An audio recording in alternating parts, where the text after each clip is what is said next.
Karina. And I'm Pebbles. And this is Divine Connections. Today's episode will be sponsored by Belmonte Media. Pebbles Tattoos and Soul Supply. Today's guest is MELISSA ARECHIGA, co-founder of Buried Under the Blue. I'm here today with Karina and Pebbles on Divine Connection. Thank you so much, ladies, for having me today.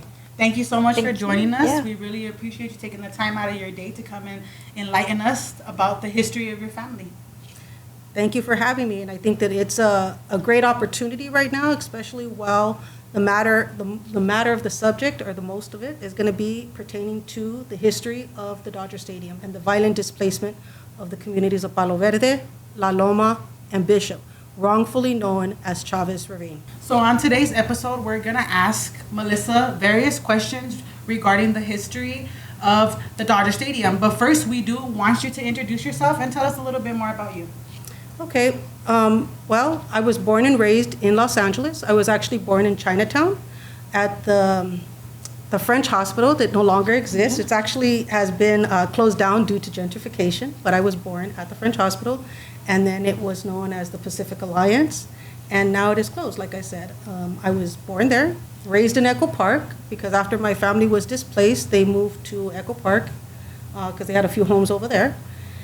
And so for a brief time, I lived with my grandparents there, and my mom, when, how do you say, as I grew a little bit more and was going to start school, my mom wanted me not to go to school in Echo Park because she thought it was kind of like really tough at that time, you know. It was a different kind of Echo Park than the one we know of today, which is really gentrified, right?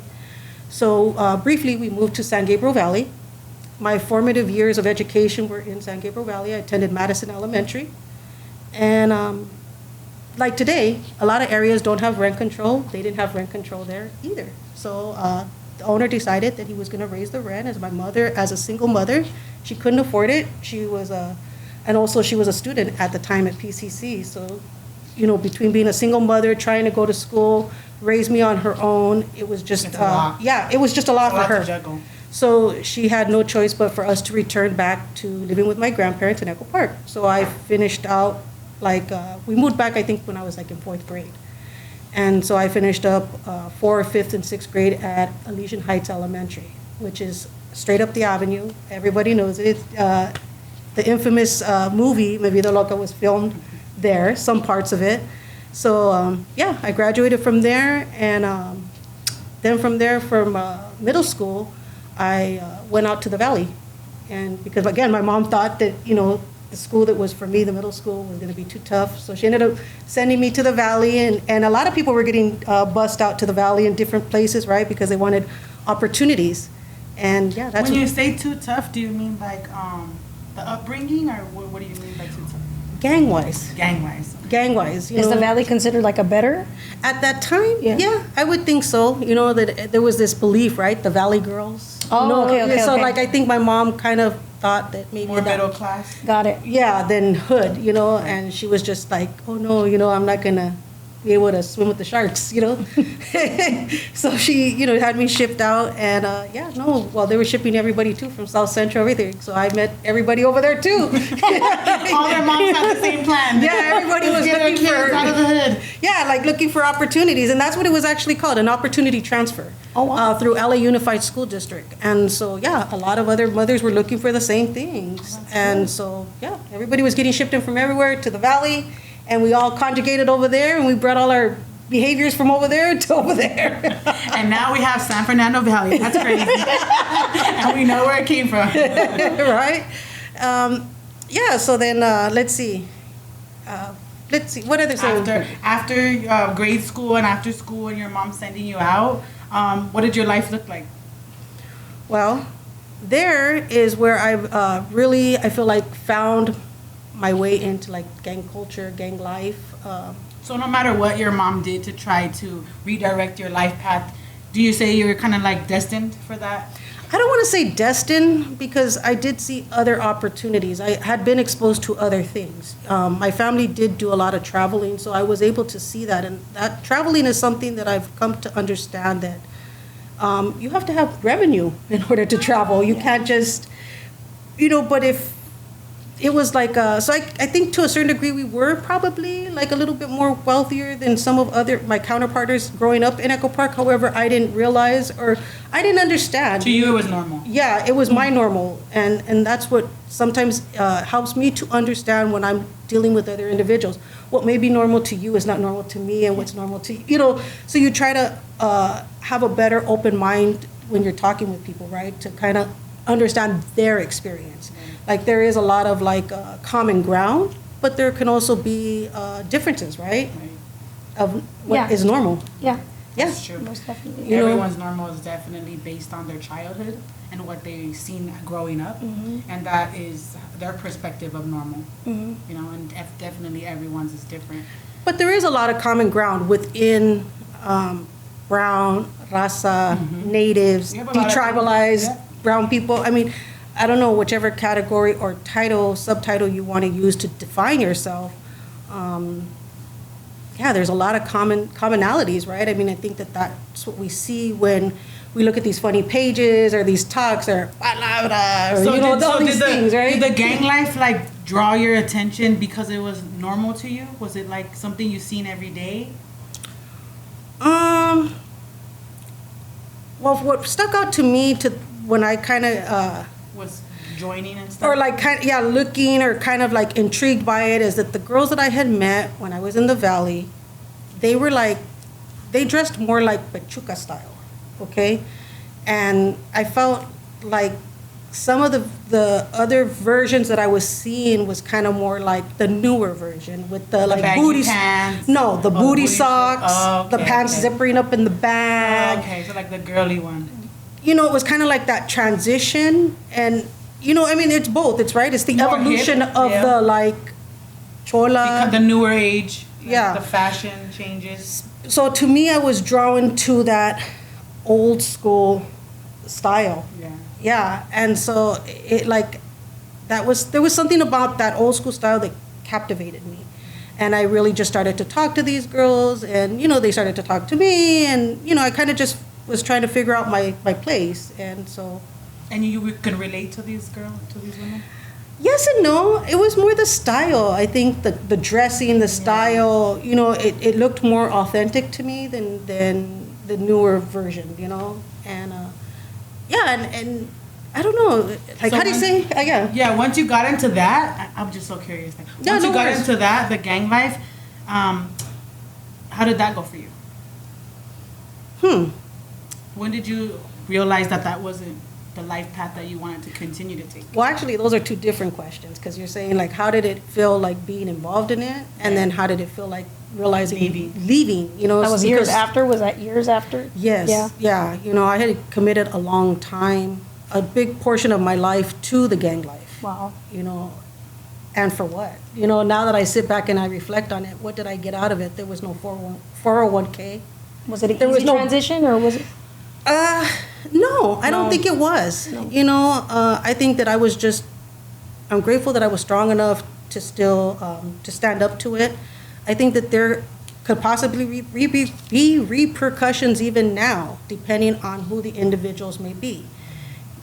Because they feel still like, right? Like supposedly when you join a gang, it's for life. Like who gives you the right? Who gave you the opportunity to leave? Why do you get to walk away? Yeah. And these are real things that I think that we need to talk about, right? Because now when I look at like all these young people that wear these like nighty clothes and They they're don't really, even know the consequences that come with that. yeah, no, the gang injunctions, the crash units, the raids, the bad battle attention. rams. Yeah. What happened? And all these things. So it's sometimes very, Not just that, I feel like back then we were stereotyped, right, to dress like that. Like my family members dressed like the old school Chicanas, and I feel like they were more stereotyped, like, oh, they're uneducated and they're poor, and they're just gonna have a bunch of kids and they got a bunch of baby daddies, and all these different stereotypes of like poor Chicana women, were. It was basically like the outfit of Yeah. the poor community. And now I feel like as evolved Chicanas, I think we are learning that we don't have to always put up this hardcore persona, right? We can do it in a more way where we turn that around to like educate ourselves, use that energy in a different way, I guess you can say. Do you want to say like what neighborhood you ran with? Look, for me, I'm not for it or against it. I'm not romanticizing. I'm not glorifying. I'm not recruiting. I'm not putting them down. You know, my truth is my truth. But I also would have to be honest that I didn't leave on the best terms. You know, they were very upset that I left. But I knew in my heart that I needed to leave because I was pregnant. And the reality of it, it was time for me to be a mother, and it was time for me to do mom things, okay? And looking at my homeboys, homegirls, or friends at the time, however you want to say it, like them having their own children, you're not taking care of your own kids, and somehow you're going to take care of my kid? Yeah. Like, you're not going to get me to believe that, okay? So if you're mad because I went to go be a mother, then be mad. Yeah. Be mad. Strong. Yeah, that's motherly instincts. Yeah. Yeah, it's time for me to roll it up, you know? Sorry, guys, gotta go. Becoming a mother, our priorities change. So Well, they should. start They prioritizing should. our life, They should. and that becomes the least of the That already made you the priorities top. for most of them. But it should, not necessarily does it. Yeah. That's true. You know, let's be honest, there's that truth too, right? Yep. Some of us don't learn that, or that part doesn't kick in as instinct. Or if you have family members that are everybody's from your hood, like how do you leave your hood if everybody's from your hood? I was You strong. know, like it just depends, right? Like again, what we're talking about, right? There's a lot of common ground and a lot of different versions of the same story. Yeah. So I know during your time that you were gangbanging and running with the gang and stuff, you did catch a case, right? Yes, I did catch Can a you case. tell us Oh, more wow. about that? Yes, I caught a case. I don't mind talking about it, but I don't want to really talk too much about it. Right, But right. at the same time, yes. Whatever you're comfortable with. So I did catch a case with some of the homeboys, homegirls, and I was fighting 25 to life. Wow. And so some of the charges were carjacking, kidnap, robbery with a gun. And at that time, that's when the three-strike law was like really prevalent. It was like right at the hype of the 90s, all that stuff. And so, I took it to the box. I took it all the way. I was like, no, I'm not taking the deal because the deal was like 12 years, 2 strikes, 80%. And I was like counting. I was like, wait, that's like 10 years. Hell no. You know what I'm saying? Like, I go, that's too long. I've been already, here. I don't want to be here that long. I was like, no. So Was that before or after your baby?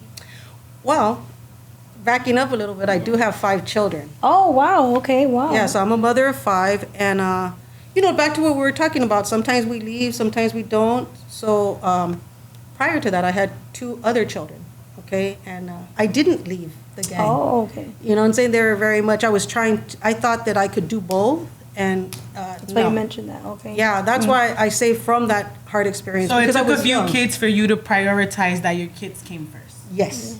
Okay. Well, Yeah, I that's have to be real. honest. That's real. Yeah, that's Yeah, I had to be Sometimes honest. we don't get it the first time, and that's the reality of life. Yeah, and But it's okay to still start from wherever you are. It's not too late. Hey, you know what? I didn't stop gangbanging with the first 2 kids. Might as well just keep going, gangbanging. yeah. I mean, that's the mentality that some of us carry. So And I did have, or I felt like I can have both, right? Like my gang is my family and my kids are my family. But the reality is that they're separate. yeah. You cannot live 2 lives. It's one or the other. And trying one to becomes juggle. more important than the other, no matter what. And the life of the gang becomes dangerous to put your children in that environment. Right. So you cannot, it's never going to work out. So while you were fighting your case, how many kids did you have already? I had 2. Oh. And they ended up with their father. And he took care of them and had them, and they had moved out of LA County because his father as well was part of the gang, and they had been kicked out of LA County. That was their deal. Leave because you're making too many problems, or you're going to go to jail. Oh, yeah. So they said, "Psh, roll it up time, buddy." Yeah. Everybody's out of here. Everybody's out of here. Let's go. You know what I'm Let's go. saying? So, I'm appreciative that he was able to take on the children Yep. and And that they have to didn't go into the system. Yeah. How long were you actually incarcerated? Fighting the case? Yeah, fighting the case. I fought You were incarcerated as well? Yes, I was Oh, incarcerated, but we fought the case for about like 9 months to a year. Okay. And At then that time, Oh. what prison was it that you were incarcerated in? I was at Civil Brand. Oh, Civil Brand. Yeah. there we go. I've never been to Cool. Twin Towers. I don't want to go there either. No more locked doors. So this was back in the days before Civil Brand closed. Yes, yeah. So I was at Civil Brand fighting my case. My case was at CCB. Even Judge Ito was my judge, the one from the O.J. Simpson trial. Wow. Yeah. So that. Hey, was that's how you know the Twin Towers are bad when I'm all the way from the IE and I know. The judge that was on OJ's case. Man, that's crazy. Yeah, and what's even more crazy is Judge Ito's mother was my mom's elementary teacher. What? So I was like, wow, it's really, small really world. small yeah, world. LA is super small. Yeah. Everyone knows everybody. So, So you're fighting your case. yeah, we fight You got the 2 case. kids. They're with their dad. Yeah, and so You here won? we are. So you won the case? I mean, I'm going to say yes because I didn't get life, right? Right. I didn't take the deal. Right. I ended up with 3 years, 8 months. Oh, wow. Oh, wow. So I ended up doing 2 years. So I did receiving at Chowchilla, and then I was shipped off to Valley State Prison, which I think now is a men's prison or something like that. Finished up my time, and came home. So what's the first thing you did when you got home? The first thing when I got home, I don't even remember. To be honest Like, what with was you. it? Not like necessarily like the first thing, like, oh, you went to Tommy's to get a big burger. I wish I could even remember that, but I didn't. I mean, a little bit more like, what was on your mind before you got out of prison that you said, like, you know what, when I get out, this is my plan, and this is what I'm going to do. Did you have a plan? I didn't have a It was plan. until So you later just- that you started. Yeah. I didn't have a plan.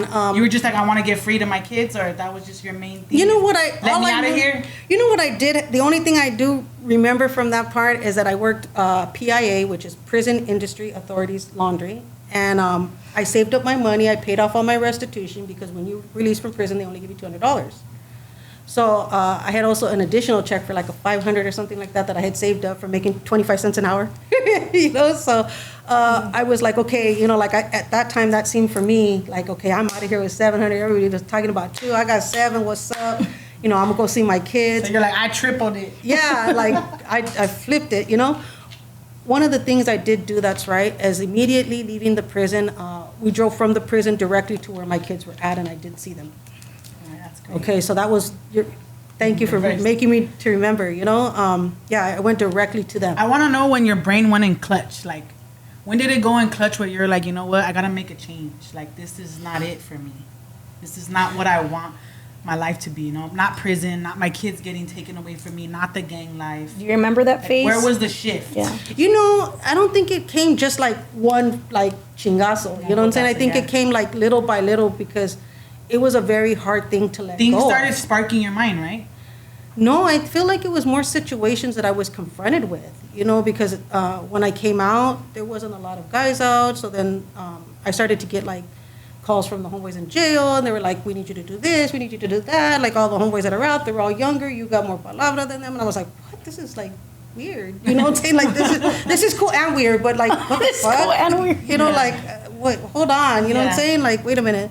This is weird, like I just got out, I got stuff to like figure out, and Wow. really it should be the guys, like you're telling me to do guy business, which I kind of get it, but I don't know. Again, this was the switch from, the gang life to back in the days where it was just the men. Yeah, the used to men. rule, and Also, now that's why it was situations it's that like, that built led up, women yeah. to start leading gangs, I mean, or to Yeah, leave, too. because like really you would the guys, right? They're guy gang, Yeah. so you would have to. But then like what you would also do is show out like I can bang just as hard as these fools, if not harder. Like, oh, they're writing on the walls. Give me that can. You suck. You don't know how to write. Let me show you, fool. And you start like kind of. It's like almost like a friendly competition. But then it becomes, as you start getting the respect, as you start seeing, you're like, oh, okay. So the more violent I am, the more respect I get. Through fear. But that's not real respect. That's not real. so have you started losing interest, is it safe to say? I would say because I was like, well, if I'm here doing it, what are these fools doing? You know what I'm saying? So your brain was just working in a different way. Yeah.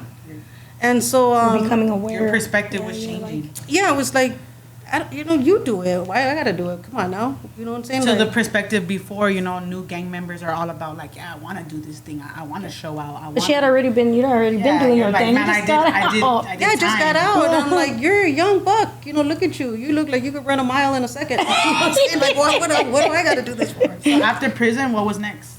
After prison, I ended up meeting my second baby's daddy. And that's the one that I was pregnant. Gang, just. I can relate. I can relate too well.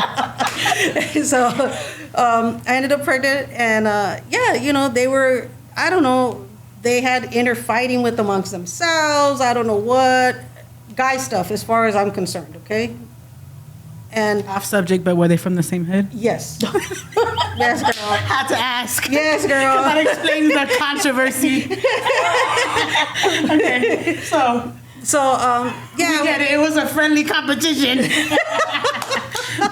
So, they were mad, whatever. I just was like, look, I'm not doing that. You guys do it. And I left. You guys fight. I'm gonna go find Yeah, them. I'll find my way out. You guys handle that scandal. Y'all stay over there. I'm gonna go to the club. Not just playing.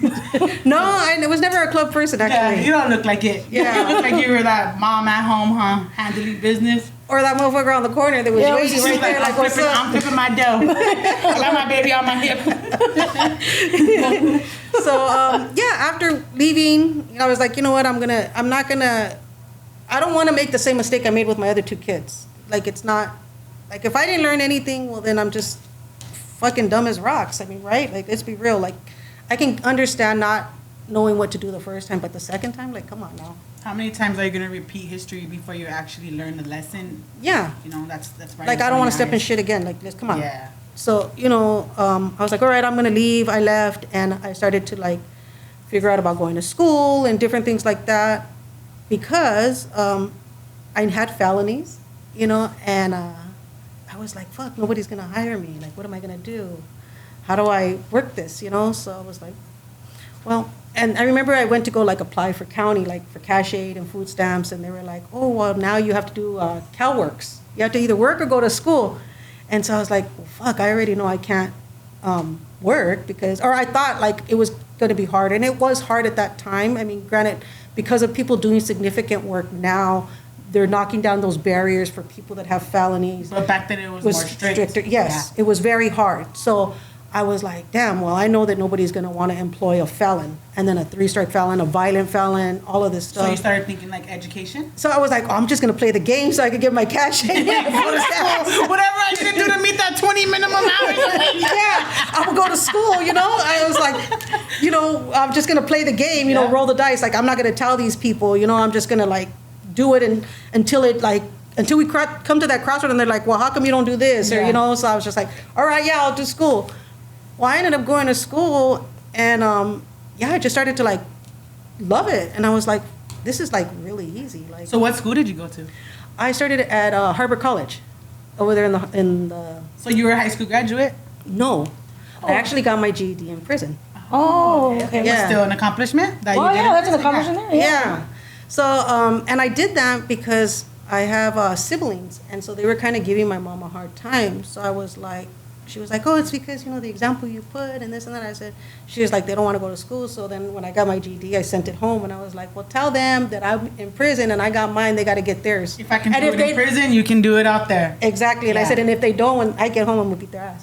That always works. As Big being sister. the big sister, like, there's no excuse, get it done. And they were like, oh, shoot, so Yep. they, like, kind of got with the program because they go, oh, Melissa's really going to come home and beat So whoop you us. have your GED, you're out of prison, you got 2 baby daddies, and now you're interested in college. Yeah, because I have to do, Because you have to do it. Work Well, you were or- kind of forced into it, but you turned around in order and to get loved it. benefit. Yeah. Yeah, so it was like, oh, okay, so What's then the first classes you were taking? I'm interested. my general education, because you So take general your assessment, right? And so you have to get those kind of basic classes out, your English, your writing, your math. And then, I just started to, like, look at the history and the psychology and the sociology, and I was Oh, just... wow. That's okay. Yeah, That's how it and started. yeah, and then Yes. what was the incentive for me was the motivation factor was the financial aid, because I was clearing good money. Like, you put your application in early, you get extra $200. You get $2,000 the max for the semester. And these are things that, I don't know, but I'm curious to know. Yeah, about no, college, and- I know that the audience would want to know, Yeah, that's what are the steps that they have to take when they want to go to school and look into colleges, right? And I learned so much being and I even ended up doing a work study through financial aid. On top of that, so I was like, shoo, I don't even gotta leave. I'm like here all day just kicking it, racking up my dough, And they ended up putting me at the front desk. So there's like the schedule where it tells you like all your classes, and then there's a catalog that gives you all the rules. So because of being in prison, they give you this book, and it's called the Title 15. So when I was bored or in solitary confinement, I would always like read the book, you know, and then at the end it would even like give you like your death certificate. I would feel, you know, you just do all these dumb things when you're in jail, like to try to pass the time. So when I was working at the desk, when nobody was there, I would read the catalog. So I learned all of these things. Like even high school students can take classes while they're a high school student. They could take college courses and they only pay $1. And not only do they get college credits, but they also they get their, how do you say, like their credits towards their high school diploma too. So it's like almost like a double dip. Oh, wow. So they could kill two birds with one stone. Yeah. Yeah, because sometimes our kids fall behind. Yeah, you know, yeah. and for $1, what do you got to lose? Yeah. You know, like all of these things are, people had came in that maybe had prior substance abuse, right? And they wanted to apply for financial aid, and they would deny them because they said, you know, you're going to get this money and you're going to go buy drugs. We're not going to give it to you. So I, again, read the catalog and found like a catch that like if you did a program, like a drug program, and submitted the certificate, you could do an appeal, and then they would have to give you the money. Yeah. Because that you proved that you were like, that you were worthy. Rehabilitation. Yeah. Wow. And then even another thing, and I want to say this, and I'm going to say it, I don't know if we're going to put it in or not. People would come that were undocumented, and they were like, we need IDs. And I was like, okay, this is how we're going to do it. This is how we're going to run it. MacArthur Park. Mikas. Yeah, you put in an application, you turn it in, and then, you know, I would help them to register for like one class. And then they would get their printout for $1. They would take it to the ASO office. They would take their school, like the school ID, and then they'd come back and I would unenroll them. But they would get their ID so that they would have some form of proof of who they were, you know, our undocumented community. But it helped them. It helped them on their journey to, you know, knowledge. And it's not like they were like trying to steal from it. Yeah. no, there was just, you know, like They now. wanted to get their education. No, they wanted ID to Oh, be just able to have just it, be able to- like just a form of ID, because when you're here, if the cops stop you or something, it kind of like So they would do it legitimizes through you. the school. Oh, okay. And so that's how you would get it. You know what I'm I saying? thought they were like trying to get into school. Sometimes, but sometimes because our brothers and sisters that are undocumented, they need a form of ID. No matter Because what, if the yeah. cops stop them. Like now there's programs, and I'm not really versed in that, but I know that there's programs where they help you to get ID, so you can have bank accounts, so you could do these different things because of the vulnerability of them being attacked, you know, or robbed, because a lot of them end up being street vendors. Right. And they don't have anywhere to put their money. Yeah, and then how do you say, because the documents, like maybe they got their documents stolen or taken from the coyote, or, you know, lost in the desert, or whatever. It could be a multiple of things, so you're just like a nobody when you get here, so you need something. And that ID is something for them, like a stepping block. Yeah. Right, right. And so, like, even though it was $1, it was like they used to cry, you know what I'm saying? Wow. Like, thank you, you know? And I was like, take that shit, hurry up, go. Hurry up, get out of here. So after your experience at the front desk on the college, what came next? Working really hard to get my GPA up, because again, the more that you kept your GPA up, I learned how to take classes pass, no pass. I learned how to manipulate. I don't want to say manipulate. I learned how to protect my GPA so that I would have a higher GPA, so I would qualify for scholarships, because I wanted more money. Again, the incentive was the money, and more money comes with a higher GPA. So I learned how to take classes that maybe I was struggling with, like math, right? That wasn't going to be transferable, but it was going to be the next prerequisite for the next class. So I would take it pass, no pass. So it didn't matter if I got a C minus, you know what I'm saying, or an A. Yeah, I passed. But when you do the transferable ones, you cannot do that. You have to do it for a letter grade. Okay. So I say manipulate, but I just learned how to like do the maneuver through it. And so on top of that, I also prepared for transfer. And at that time, my goal was to go to UCLA. But I had applied for 4 schools. So the schools that I applied for was UC Berkeley, UCLA, UC Irvine, and I don't know if it was Riverside or something like that, or Pomona. Well, and those were just the UCs, and then I applied to 6 Cal States, but I got into all 10 schools. Oh, wow. So I was able to pick what I wanted, and I picked Berkeley. You know what I'm saying? Because I felt like at the time, people were still kind of adamant and kind of butthurt about me making a decision that was best for myself and and my children. Even then, after that? Yes. Yeah, wow. Even now, sometimes I still get like these little messages or whatever, and I'm like, run up. I mean, what I haven't done it yet. I'm just like, kidding. not that I think I'm big or bad or anything like that, but like, what do you want me to do? Hide? So along your journey to UCLA and throughout prison and school and everything, when did you start becoming really interested in the history with your family? Were you always into it? You know, I wasn't. My mom used to tell me stories when I was a little girl about it, okay? And my mom was very animated. Very animated. I love you, Mom. Okay, I'm gonna show you a picture. She threw There's my mom. there's some extras on it. But she's Mama's very always- animated, very animated, Mom. I love you. That's one thing I'll always remember you for. And she's still alive, but I just say, you know, that's part of her character.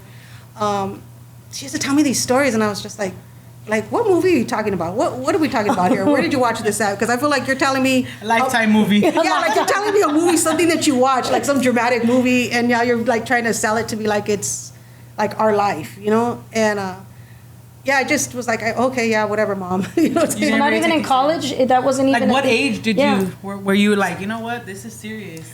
Okay, so when I got to UC Berkeley, I was taking a class, one of my prerequisites, and it was on the history of the development of Los Angeles and San Francisco, how they became major cities. And at that point, I was in a class, about 300 students, and the major for this one is American Studies. So, I mean, that says it right there, right? We're talking about Berkeley.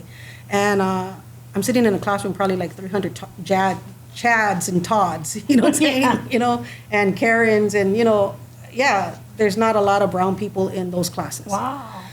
So at that time, some images go up, and I'm like, I know those people. I'm like, I know those people. way. You know, and they start talking about the displacement of the Dodger, you know, like the displacement of the communities, the families, and I'm like, Whoa. So that was actually a curriculum in your college class. Wow. at UC Berkeley. And again, And were these the first times you've seen these photos, or I'm pretty sure your mom showed you, right? I've seen photos of my, right here, my great grandma. But then I was like, that lady looks familiar. And then when they started talking more, they were like, yeah, the Arechiga family, this and that. And I was What? like, Even just as specific as that? yeah, because we were Wow. like the most photographed, the most vocal. My tias, my grandma, my mom's, Oh, like 5 wow. generations. The women were the ones that were the voice of this Continue it movement. on. Yeah, Wow. you know, so in So your it's safe to blood, say yeah. that activism is in your blood. Yeah. yeah, you know, and I do believe that it is in my blood, and even though I went on a little detour with the gangs, I think some of that training is what's helping me to be. That prepared me for what I'm doing now, because you cannot be of the faint of the heart while going after the Dodgers Corporation and dealing with their fans. Of course. That's a big, yeah. Yeah, we're talking about $1 billion corporation, and then the fanaticness of Dodger fans. Yeah, Yeah, it's deep. yeah, they're ready to like fucking throw You see what chingazos. happens, you know, at the Yeah. stadium and stuff. Yeah, the fights. I mean, look at even Brian Stoll, right? The San Francisco guy, they beat him down in the parking lot. He's a vegetable now or something like Oh, that. wow. That was so Or- many years ago, yeah. wasn't it? Yeah. Oh, I mean, what wow. about those other guys? Yeah. I mean, didn't they get like a lot of time? So you see these outrageous, outlandish, like, fuck. Dodger people are violent. Yeah. You know? Yeah. Dang. And so, you know, you cannot be for the faint of heart, but I also, because these are my people, I understand it too. So I'm not fearful of it, but I also know that I'm not going to run into it, kamikaze, you know what I'm saying? Like, either. Out of curiosity, were you ever a Dodger fan before knowing the history? No. Wow. How funny, huh? Like, when you were not never into baseball, or it was just Nothing? like No, because I always thought that shit was boring. Yeah. I always thought, and then like my grandpa couldn't hear. So he used to hear the games on the radio and loud, and I was kind of like, shut that shit up, you know, like it was so loud. Yes. And I was just like, what are we even hearing? Who is this person that's so loud? You know, and It was already in your blood. Not yeah, to it just like was like, So I don't in your know. college class, they pull up these pictures, and it's your family, and then what happens? Something go. yeah, I'm just like, I'm fucking blown back. And then, you know, you hear Chad talking like, oh yeah, they're Mexicans and, you know, blah, blah, blah. You know, and I'm just like, I was just fucking, excuse my language, baffled. You know what I'm Yeah. saying? So I just like, I was blowing. So I waited to the end of the class, and I went and I talked to the professor, and she goes, you know, I put those pictures up intentionally. She goes, because I wanted to see. She goes, when I seen your name on the roster, She goes, I just wanted to know if it was a coincidence or if it was really you. Wow. She goes, and I see that it is your family. Wow.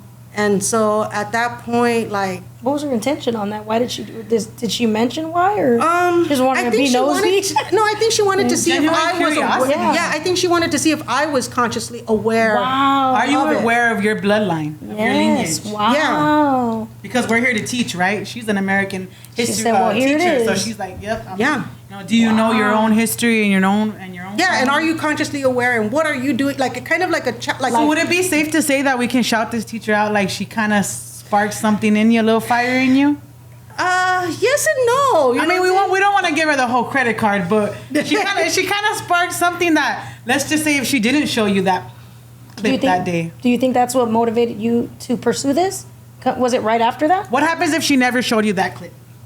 You know, okay, so let's be honest, okay? Berkeley's known for producing leaders, okay? It's the #1 public institution in the world. That's what they do. They produce leaders. Oh, wow. Leaders that do social movements. I did not know that. So then this is a connection. The teacher's up to something. I think so. Does that make sense? Like, This is a scheming plot and plan. I would have to say that there's some correlation between Of course. Okay, that makes a lot of sense. So after she did this, I want to know, like, when did you, like, you know what? You know, it still took Full blown. time. It still took time. But I understood that I wanted to do something. I just didn't know how to do it.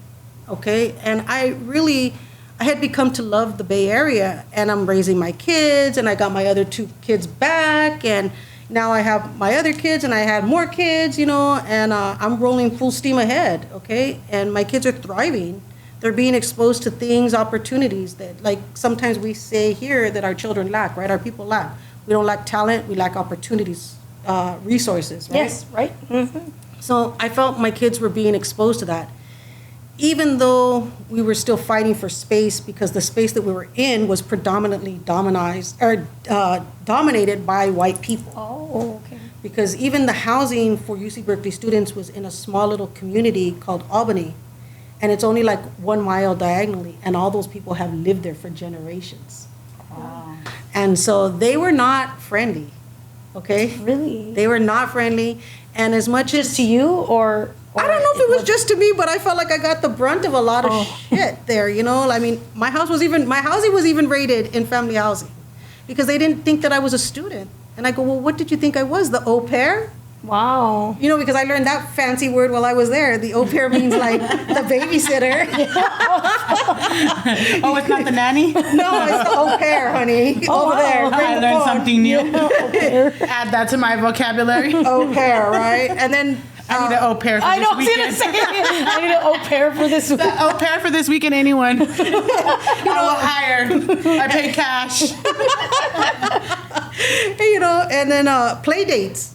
You know, not just go to your friend's house and knock on the door. No, play dates. Yeah, like send the Google link. Yeah, like I was like, what?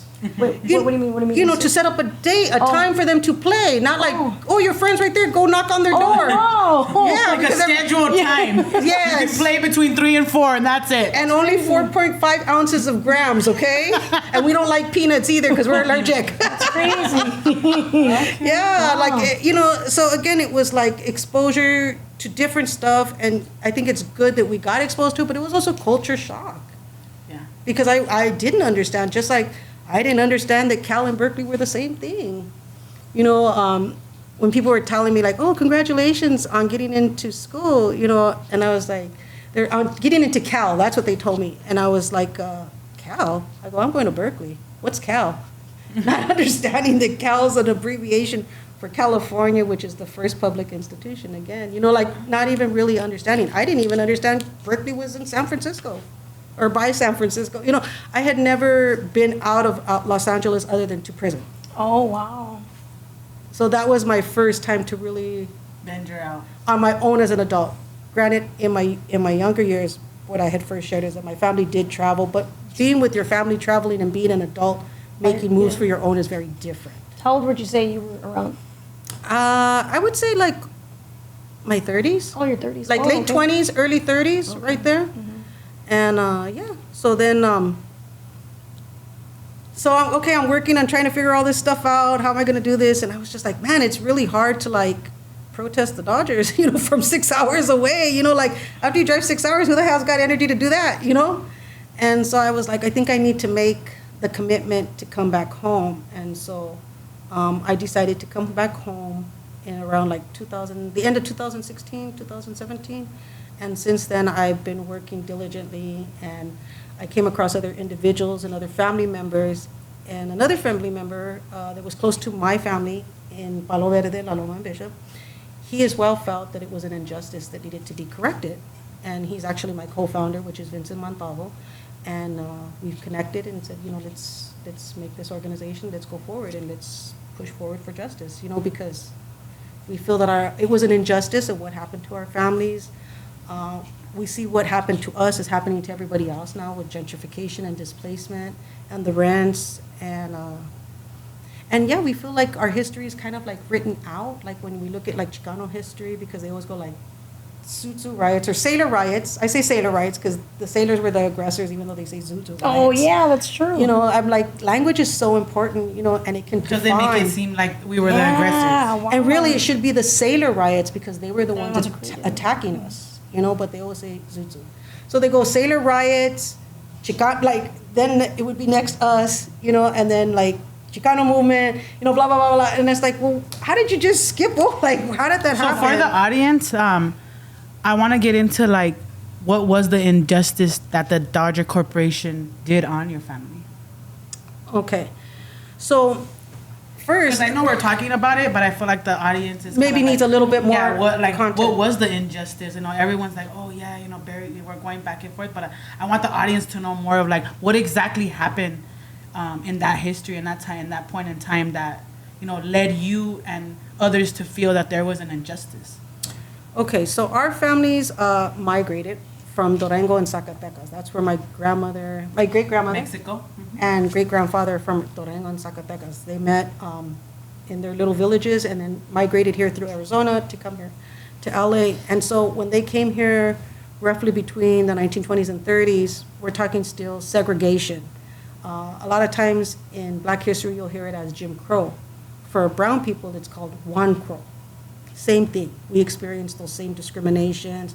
We experienced lynchings, all that stuff. Okay, so when they came here, they were segregated to that specific area where the Dodger Stadium now is. And you mean segregation like as far as whites can only use this water Yes. fountain, whites can only enter this bathroom, whites only at the restaurant. You can only live here. So it was like browns can't drink out of the same. Versus like no Mexicans, no Yeah. this, you know. I and, seen that. and a lot of times I think because of whatever freedoms we believe that we have now, that never existed here.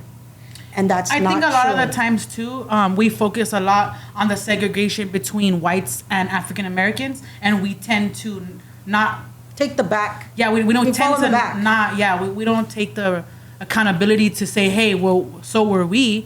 And it's not because we're not saying that it's not important what happened with whites and African Americans. We're just saying like we're kind of on the back burner, you know? No, like, yeah, that's true. People don't really remember segregation that happens to brown people. The majority that's talked about in class in American schools is 99% of it is going to be about whites and blacks. Yeah. Well, I think if we're going to say that, I think it's strategic, right? Because how can you can't oppress somebody and educate them at the same time, okay? Like they say, the master's never going to give you the keys to his house, okay? This is our land. This is our ancestral land. We have always been here. For us to say we're undocumented or we're immigrants, illegal, no. That is political terminology to remove us from our ancestral Even roots. when they say go back to where you came from, it's I'm like here. we're Been here.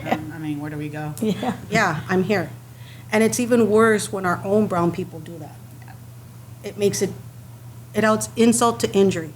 Because it's like, how can you say that when this is our ancestral land? And so because America is about assimilation, not teaching you, that's why we always hear it from a very black and white lens, okay? And it is our responsibility as brown people, natives, detribalized natives, brown people, Chicanos, I don't know, whatever terminology you want to use, because there's other terms that I clearly I didn't use right now because I don't. Latinx. Hispanic. You know, I don't resonate with those terms. You know, and it is our responsibility. It is our duty to document our own history. And so part of this is why we're doing that with Buried Under the Blue, to make it adamant about these three communities, because these three communities are a lens for all brown people to see what they're happening in their community, because all the things that you guys face, we faced in those communities. And we learned how to overcome and build generational wealth because we were homeowners in a time when it was illegal in Los Angeles to own property. So when your grandparents came, they were experiencing segregation? Yeah, they slept on the floor right there. And they built their home from the ground up. Oh, wow. So even when they came and they dragged them out and they bulldozed the house and all that in front of their face, they go, we don't care, we'll start again from the bottom like that. So when they came, they went straight to La Loma and Bishop and Palo Verde, and they built their house from the ground up? Yep. Well, and what was it? The government felt that it was their property. That way they booted them out. No, they were saying, at that time we had the war and people wanted to come home and use their GI Bill to buy a house, okay? Because that was one of the perks, that you could use your GI Bill to buy a home. If you do this. And so they were saying that there was a housing shortage. So they created the Housing Act of 1949 that would help to give money to revitalize. Doesn't that sound like what they're saying right now? With the same thing with gentrification. Those are the same things, same words. Same words. Yeah. That we're going to revitalize, redevelop, all of these things, right? And make it better. So the goal was to create housing. And the housing that they created through the bill of, the Housing Act of 1949 was projects. So when your family came, they were with other families that decided to build their houses from the ground up, correct? Yes. So then you guys just became sort of like a village.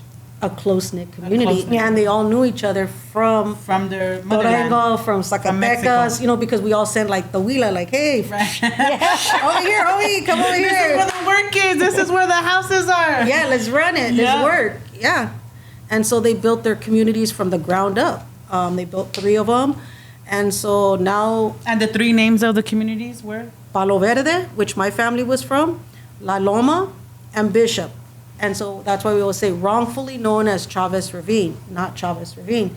Chavez Ravine is a term that was coined by the city of Los Angeles and the Dodgers Corporation to bury the history. And because they didn't want to say the correct names of the communities, because... They didn't want people to look into the history. Not just that, they were like, fuck those wetbacks over there. We don't care. We're going to lump them together. Chavez Ravine.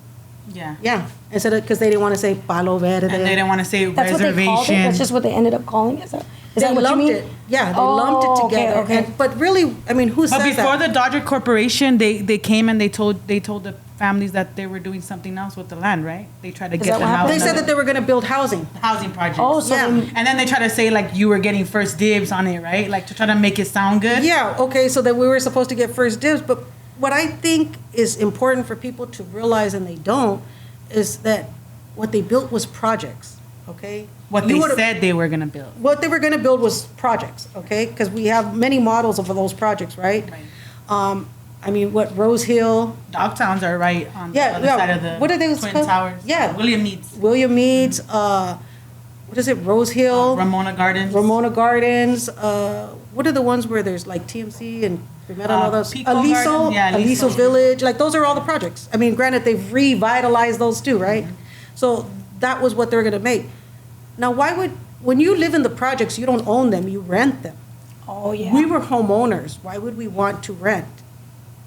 You know, so sometimes I don't understand how people don't catch that, but I understand that that's, again, I think they were trying to sell the sympathy story of like, we're bringing, you know, a bigger community for low income people, you know. Don't you want to kind of just give up your house for the lower income people? You know what I mean? It's kind of like making you feel bad you can always buy a house somewhere else, but what about these low income people? You know, that's going to make somebody really think about their decision. And you know what, and especially coming from people that have a good heart. And I think that, look, there was a part, even in our families, right? Like, they were very upset about losing their homes. But there was a part of it like, okay, at least if we were going to lose them for housing, that was going to house people. But then to know that they ended up giving it to the Dodgers for $1. Wow. You know, that was like the backhand slap in the face. And then you wanted to lowball us. So they came to everyone's house, making offers for the land? Yes. So they wanted to. Yeah, and they kept telling them, like, if they didn't take the money, that they were going to get nothing. And so some families left without receiving anything. So we covered, they came in, they told your families, hey, we're building these low-income projects, we need this land, and we're going to give you an offer. And were the offers, enough to buy a home at that time? No, and that was the problem. My family felt that they were lowballing them, okay? And for the city, they ended up humiliating us because we owned multiple homes, instead of them saying, like, that's a good thing, right? Because what do they always say? That we're dumb Mexicans, that we don't know nothing. And so they shamed us for owning multiple homes. Wow. So my family was like, no, you're lowballing us, And so that became the battle between them. Like, no, like, you're going to pay us a fair market price, because that's what eminent domain is supposed to do. But it's also by whose definitions.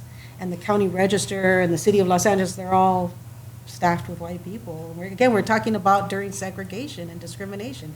Civil rights doesn't happen till, they took them out in 59. Civil rights happens in the 70s. Wow.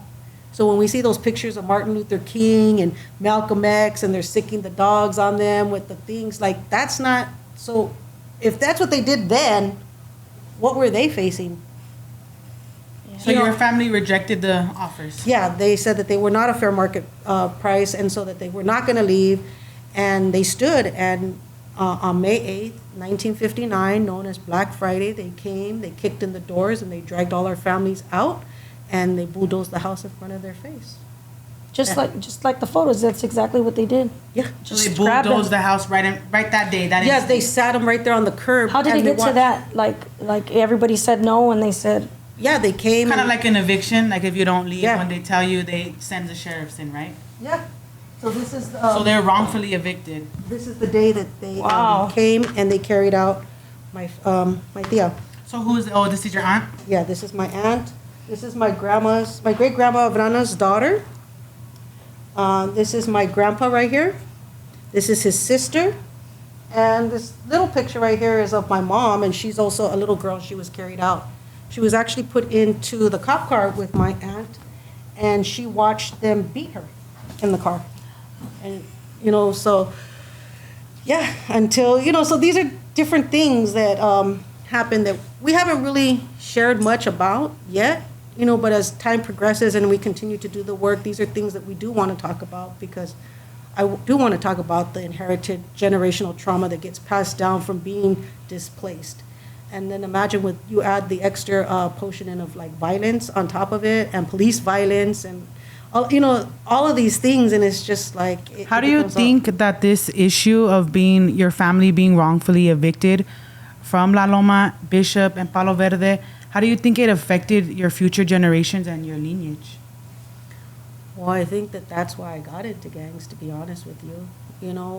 I grew up in a home with about 4 survivors.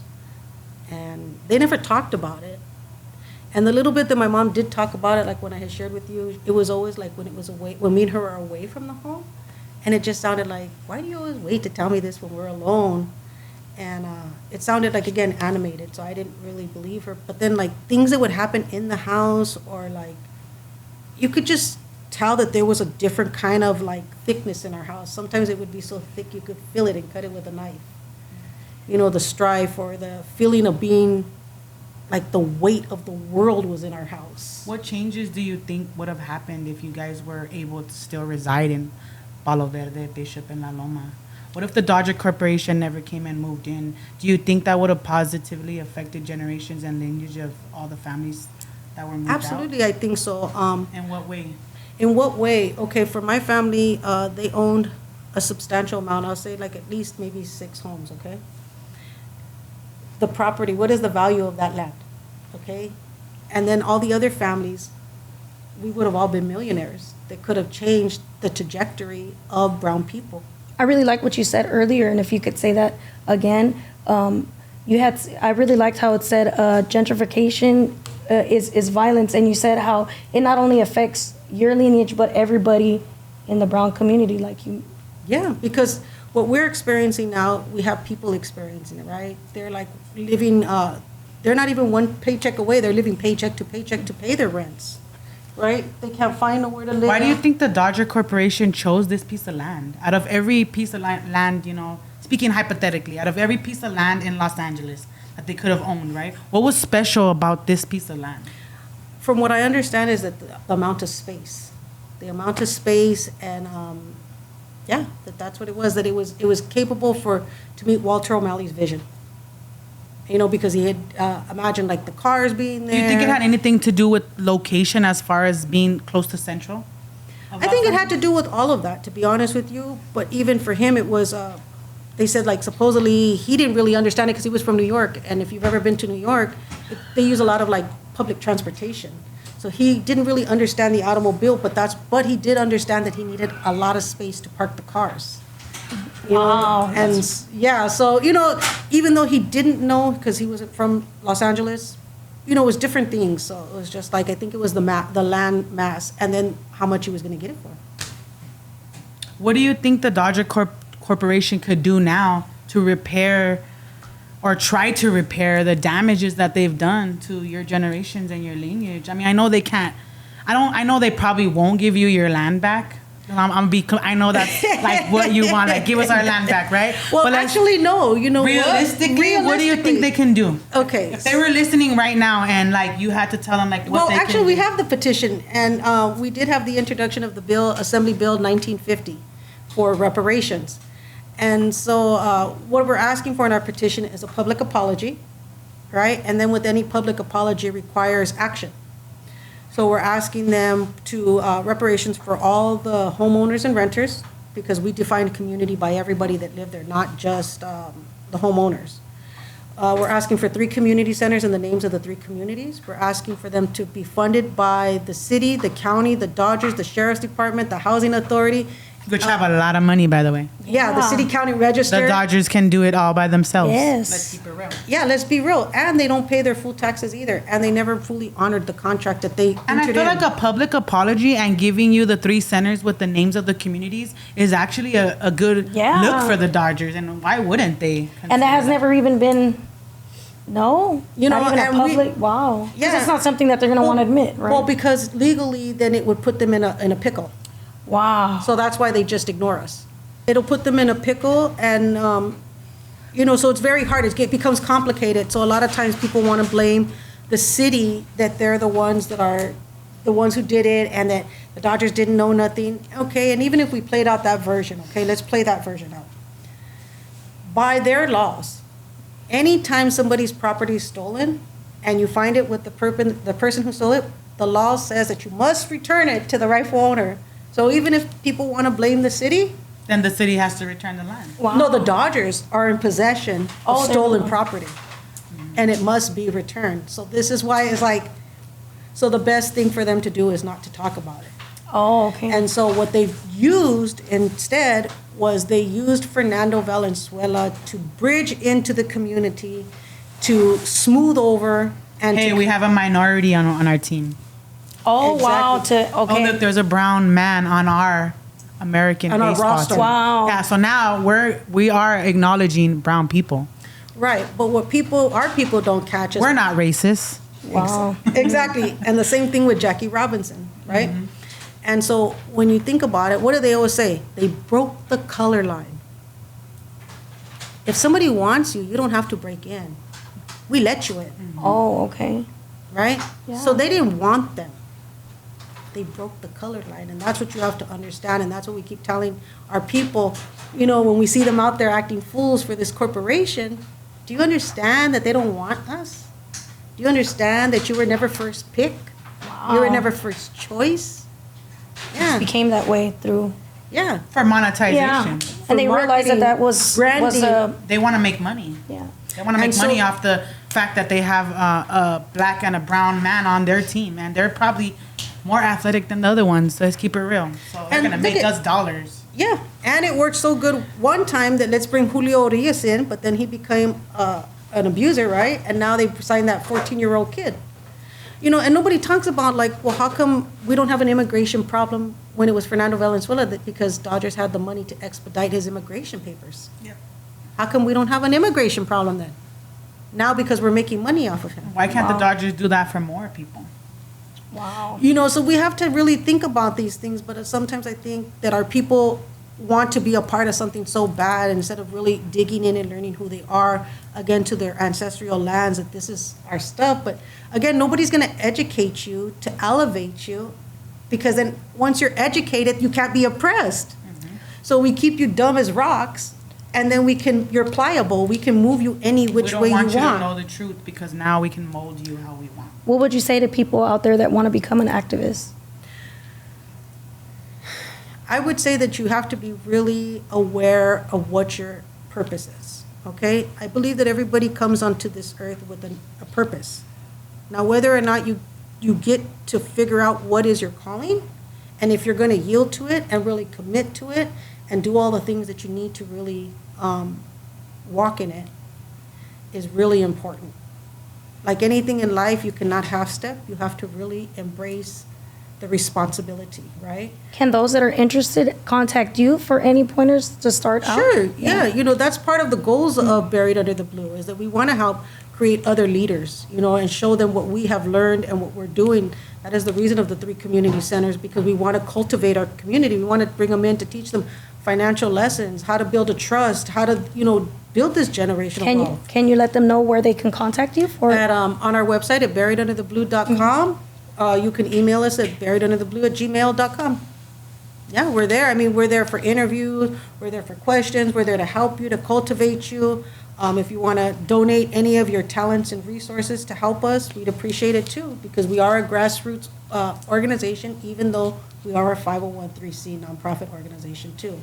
We needed to incorporate in order for to be legitimized, because when that assembly bill came out and we had talked to some of the senators and we were like lobbying them and stuff, they had thought at first that we were just a group of like families, but like didn't even like put the time in to like build an actual nonprofit, because that's what's going to happen. They thought you were just a bunch of entitled Mexicans coming and saying, give me my land back. Angry. And actually, we're not even asking for our land back. We're actually working with the first lineal descendants, which are the Quiche Nation. Even just awareness, I think, just like, you know. Awareness of the history Yeah, of the what's history, happening. yeah. Yeah, Give so, you guys acknowledgement, you know. but, you know, it's going to be a hard thing, you know, because with all of this land back that's coming back right now, all of these different things, it really, yeah. And Yeah. so we're, like I said, we're working with the First Nation, which the first lineal descendants, the Quiche Nation, and we're, you know, yielding to them. It's their responsibility to work out that deal with the Dodgers. We're simply asking for the investment of what our families created there for reparations, and You're that's uniting. Yeah. Yeah. Yeah, and we're like creating the national model for reparations, because nobody ever includes the First Nation, and we are. Oh, wow. Yeah, because even right now with the Black community, with their reparations, it never included the First Nation. Even with the land back of Bruce's Beach, it was a beautiful thing that it went, you know, that they got acknowledged, but then they ended up getting the land back and selling it back. So really, it was just about money. And that's fine. Get the reparations, get it. Yep. But the land must remain with the indigenous people of the land. And they were never given a seat at the table, and we are putting them front and center. We're not going to overstep them. And respectfully, it shouldn't be, so that we can all start on our healing journey and hopefully set the example for our community. So we've talked about a lot of different topics today, and I want to thank you so much Thank you for so coming much. on the show and really expressing about your history, because, you know, it's something that we need to know, and it's something that everyone needs to hear so that they can know the truth behind La Loma, Bishop, and Palo Verde. Well, remember, it's not my history, it's the people's history. people's, So yeah. it's your history. You're a brown person, doesn't matter that you're from Maui, doesn't matter if you're from LA. And it It's doesn't matter brown. if we're from La Loma, Bishop, or Palo Verde. We all somehow have You guys- experienced gentrification and in some type of way. Yeah. And it's currently happening now, like you said. I Still really like that happening. you mentioned that had a lot to do with back then. It's still continuing now. It's the yeah. same housing crisis. Yeah. You know, Yeah. and we do work with different organizations and different people like Hillside Villa that's asking for them to do eminent domain to buy. They're telling the city to buy the property from the slumlord. And so it would be the first time eminent domain is really used for the people. So this is the first time we're seeing that. They said they were, and then they kind of backed out on the deal. So we're trying to help them out. You know, we're working with Stop the Gondola right now because they want to put this infrastructure in that's going to take out 80 trees at the central, at Wow. the state park.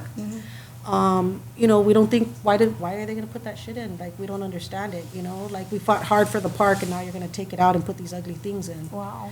We're also working with Chinatown that's been displaced. They don't have laundry rooms, they don't have markets, they don't have a hospital, none of that stuff, basic needs, and we have a lot of elders there. So we are working with the surrounding communities all over to really help them to combat the housing crisis. What resources would you give the next person who is motivated to become an activist for their own purpose?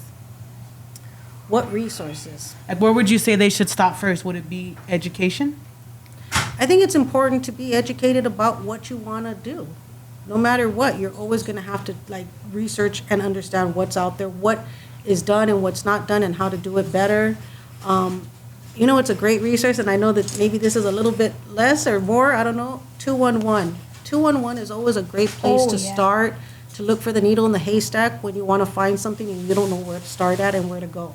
From anything from low-income internet to school to classes for, because maybe you got DCFS in your life. Then you need everything. Rent, they do. Resources, Bills. who can help you pay your bills. You can call them, or you can look on their website. 211 is amazing. And, So even with that, you can...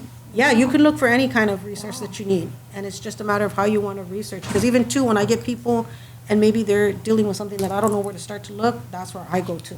Is 211 to start to help them. Thank you. I know that all the information you gave today is definitely going to help someone.